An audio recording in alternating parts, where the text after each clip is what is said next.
Cecido, and I'm here to inform you on several ways you can help me continue my Girl Scout Gold Award project. I created this project to help children who are receiving surgery to correct their facial deformities. The surgeries are provided by Operation Smile. I first got my idea for the project when I saw an advertisement for Operation Smile. The ad had pictures of children before and after their surgery.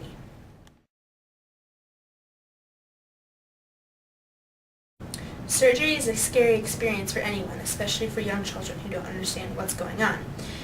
I wanted to provide them some comfort during their surgery and after the healing process, so I created Comfort Buddies.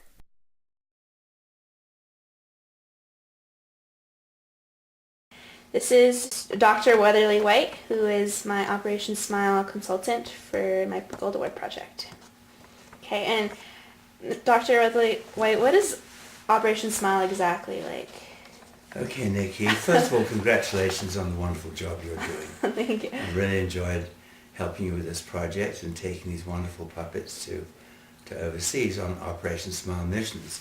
And Operation Smile is an organization which was founded about 25 years ago by a very interesting couple, a surgeon and his wife, Bill and Kathy McGee, who've just devoted their lives to helping children with cleft lips and cleft palates. And basically what Operation Smile has grown into is an organization that organizes and sends surgical teams consisting of surgeons, anesthetists, nurses, and others to these countries where they have rather little in the way of medical care to help children with cleft lips and cleft palates.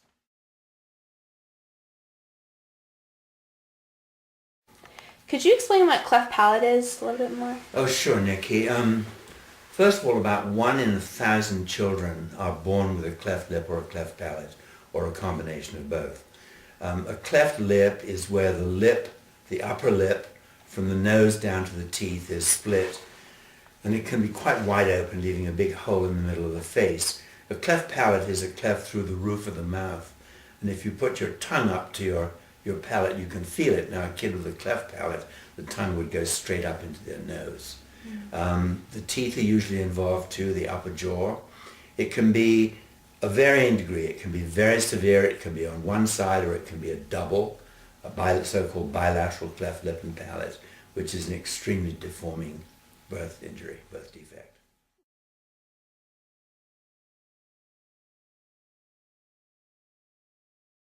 And why don't we see it so much in the United States? Well, first of all, we've obviously got much better medical facilities than most countries, and I'd say on average that a child born with a cleft lip or a cleft palate does get operated on at the appropriate time, which is usually in the first month or two of life for a cleft lip, and somewhere around year 1, about a year old, for the cleft palate. And I'd say that 90% of children in the United States and Western Europe and other countries like that get operated on at that time. But in other countries which are more poor and don't have the medical facilities, they can grow up completely unoperated. I've seen young men. I've seen the oldest I did was a lady of over 50 who'd had a cleft lip all her life, and it really changed her life. The young man I'm thinking of, who was about 18, we did him under a local anesthetic. In other words, he was not completely asleep. We just numbed his lip. Did the operation. We gave him a mirror at the end of the operation, and he burst into tears and said, "Now I can get a wife." So that tells you what a huge impact it can make on these kids and really change their lives. And what causes the cleft palates? Really nobody knows. There's no question that it's partly genetic. It does tend to run in families, although it can happen out of a clear blue sky. And the thinking nowadays is that there's a genetic tendency which may be triggered by something which we don't know that happens in the first few weeks of pregnancy. So it's partly genetic and partly environmental, and there's a lot of research going on, but nothing so far has really turned out.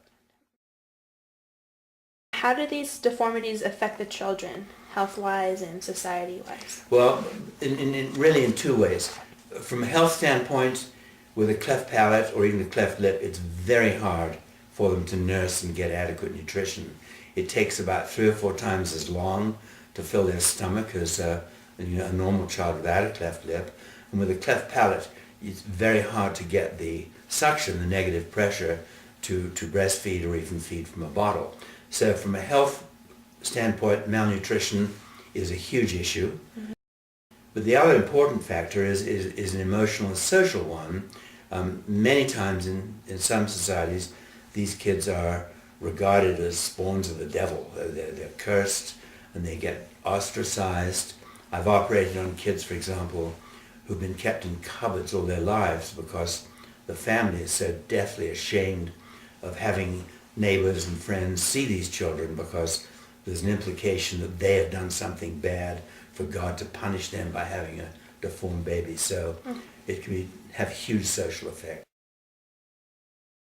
How do the toys that I produce and have the community help me with, how do they meet the needs of everyone? Oh, they're absolutely wonderful. As you can imagine, these children are from usually very poor backgrounds, rather uneducated parents.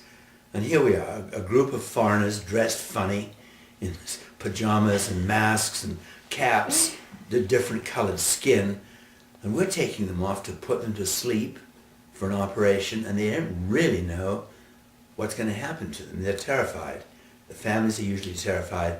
And to have something nice and simple and cuddly and normal, like a little toy, you should just see the smile on their faces when they see these beautiful little puppets that you and your friends have made. They're wonderful.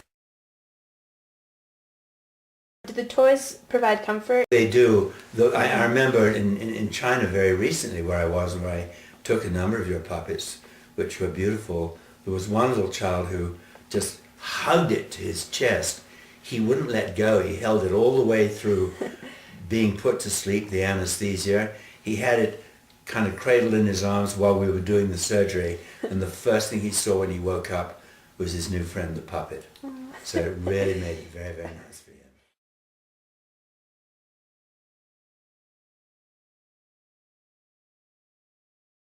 him. They just seem much more peaceful and much more accepting and much happier with something that's theirs, special to love.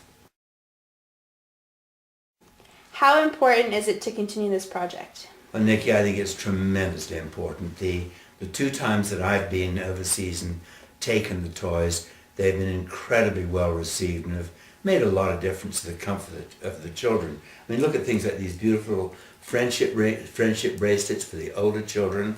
And look, wouldn't anybody just love to wake up and see this staring them in the face, saying, "Wake up, little person." I don't know, maybe that would scare me. I don't know. But there's some beautiful, beautiful toys. The rattles for the younger, the real infants, and these gorgeous things. I gather this was made by quite a young child, I think your mom told me. Mm-hmm. But anyway, they're fantastic. They're really great. And now that Operation Smile is growing enormously, we're probably going to be doing about 30 or so missions this year alone. So the more of these wonderful toys and puppets we can have, the better. So I would encourage you to involve your friends and colleagues as much as possible in making these. And if I can't take them myself, we've got a number of people who go on missions, nurses and others, and I can always give them to them to take, and they love it. For once in my life, I see pure love staring right back at me, And what are the future missions coming up that the toys will be used at? Oh gosh, Operation Smile is just growing by leaps and bounds. Last year there was something like 40 different missions in about 25 or 28 countries. So I'm actually going later on this year, in 2009, I'm going in a couple of months to Egypt, and then I'm going to India. There's a mission leaving, actually that left yesterday, for Costa Rica with a friend of mine, and I gave her some of your dolls too to take with her. She was very thrilled with that. I played you a sweet song and you sang along in your heart, your eyes and soul.